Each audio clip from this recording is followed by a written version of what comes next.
Rini mini, ମୁଁ ତମକୁ ନବରାତ୍ରିର କଥା କହିବି, ମନ ଦେଇ ଶୁଣିବ। ବର୍ଷକରେ 2 ଥର ନବରାତ୍ରି ପୂଜା ପାଳନ କରାଯାଏ। ନବରାତ୍ରିର ପୂଜା କରିବା ଦ୍ୱାରା ଭକ୍ତଙ୍କୁ ମା ଦୁର୍ଗାଙ୍କର କୃପା ପ୍ରାପ୍ତ ହୋଇଥାଏ। ଭକ୍ତମାନେ ମା ଦୁର୍ଗାଙ୍କୁ 9 ଦିନ ପାଇଁ ଘରକୁ ଡାକି ନିର୍ମଳ ମନରେ ସେବା କରିଲେ ମା ସନ୍ତୁଷ୍ଟ ହୁଅନ୍ତି। 9 ଦିନରେ ମାଙ୍କର ଭିନ୍ନ ଭିନ୍ନ 9ଟି ରୂପର ପୂଜା ଆରାଧନା କରାଯାଏ। ନବରାତ୍ରିର ପ୍ରଥମ ଦିନରେ ମା ଶୈଳପୁତ୍ରୀଙ୍କୁ ପୂଜା କରାଯାଏ। ମହାରାଜା ହିମାଳୟଙ୍କର ପୁତ୍ରୀ ହୋଇଥିବାରୁ ତାଙ୍କ ନାମ ହେଲା ଶୈଳପୁତ୍ରୀ। ପ୍ରଜାପତି ଦକ୍ଷଙ୍କର ପୁତ୍ରୀ ଦେବୀ ସତୀ ମହାଦେବଙ୍କୁ ବିବାହ କରିଥିଲେ, କିନ୍ତୁ ଏଥିରେ ତାଙ୍କ ପିତା ସନ୍ତୁଷ୍ଟ ନଥିଲେ। ଥରେ ପ୍ରଜାପତି ଦକ୍ଷ ଏକ ମହାଯଜ୍ଞର ଆୟୋଜନ କରିଥିଲେ। ସେଠାକୁ ସେ ତାଙ୍କର ପରିବାର ବର୍ଗଙ୍କ ସହ ସମସ୍ତ ଦେବାଦେବୀଙ୍କୁ ନିମନ୍ତ୍ରଣ କରିଥିଲେ, କିନ୍ତୁ ସେ ଦେବୀ ସତୀ ଓ ମହାଦେବଙ୍କୁ ନିମନ୍ତ୍ରଣ କରିନଥିଲେ। ଯେତେବେଳେ ଦେବୀ ସତୀ ଜାଣିବାକୁ ପାଇଲେ ଯେ ତାଙ୍କ ପିତାଶ୍ରୀ ଏକ ଯଜ୍ଞର ଆୟୋଜନ କରିଛନ୍ତି ଏବଂ ସେଠାକୁ ସମସ୍ତ ଦେବାଦେବୀଙ୍କୁ ନିମନ୍ତ୍ରଣ କରିଛନ୍ତି, ସେ ମଧ୍ୟ ସେଠାକୁ ଯିବାକୁ ଇଚ୍ଛା କଲେ। ସେଥିପାଇଁ ଦେବୀ ସତୀ ମହାଦେବଙ୍କ ପାଖରୁ ଅନୁମତି ଆଣିବା ପାଇଁ ଗଲେ। ମହାଦେବଙ୍କୁ ସମସ୍ତ ବିଷୟ କହିବା ପରେ ମହାଦେବ ତାଙ୍କୁ ଅନୁମତି ଦେଲେ ନାହିଁ।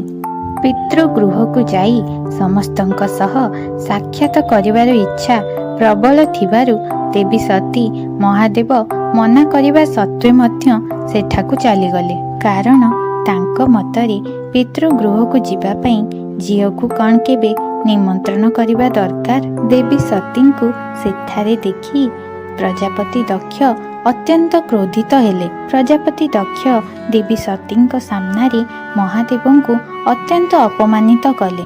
ମହାଦେବ ତ ଶ୍ମଶାନରେ ବାସ କରନ୍ତି। ସେ ମୃତ ଲୋକଙ୍କର ଭସ୍ମକୁ ଶରୀରରେ ଲେପନ କରନ୍ତି। ତାଙ୍କର ନିଜର ଘର ମଧ୍ୟ ନାହିଁ। ତାଙ୍କ ସହିତ ସଦା ସର୍ବଦା ଭୂତ ପିଶାଚ ରହିଥାନ୍ତି।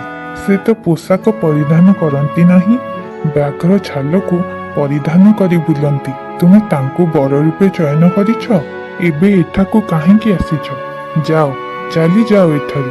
ପିତାଙ୍କ ଦ୍ୱାରା ନିଜ ସ୍ୱାମୀଙ୍କର ଏପରି ଅପମାନ ଦେବୀ ସତୀ ସହ୍ୟ କରିପାରିଲେ ନାହିଁ।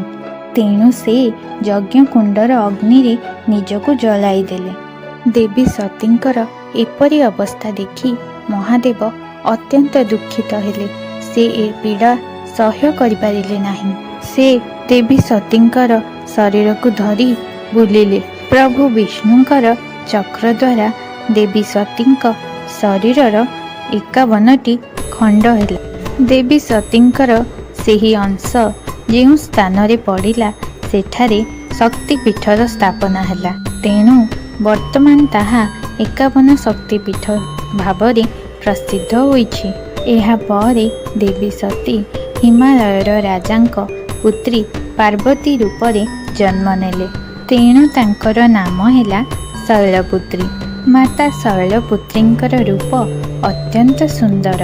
ମାତାଙ୍କର ଏହି ରୂପରେ ତାଙ୍କ ବାହନ ହେଲେ ଧଳା ବୃଷଭ।